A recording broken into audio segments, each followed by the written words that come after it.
કચ્છનો બન્ની વિસ્તાર હવે ચિત્તાનું નવું ઠેકાણું બનવા જઈ રહ્યો છે। 600 હેક્ટર વિસ્તારમાં ચિત્તા બ્રીડિંગ સેન્ટર પૂર્ણ થવાને આરે છે। મતલબ કે હવે બન્નીના ઘાસિયા મેદાનમાં જોવા મળશે ચિત્તાની દોડ।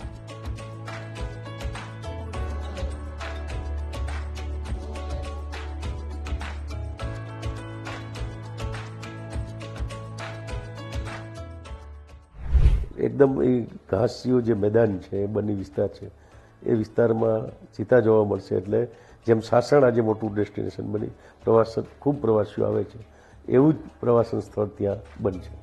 ₹14.70 करोड़ना खर्चे तैयार थयेला चित्ता ब्रीडिंग सेंटर में हशे quarantine, soft release zone, veterinary hospital, monitoring room, तृणाहारी breeding centre, off grid solar system. चित्ताओ माटे અહીં એવા જ વાતાવરણનું સર્જન કરવામાં આવી રહ્યું છે જેવું તેઓએ આફ્રિકામાં અનુભવ્યું છે। મારણ માટે 100 હેક્ટર વિસ્તારમાં ચિત્તલનો ઉછેર કરવામાં આવ્યો છે તો બીજી તરફ 50 ગાડિયાર પણ મુક્ત કરાયા છે। चीता के लिए एक हैबिटाट की रिक्वायरमेंट होती है रहठान की, वो बहुत ही अच्छा हमारा। આખો વિડિયો જોવા માટે ડાઉનલોડ કરો દિવ્ય ભાસ્કર એપ।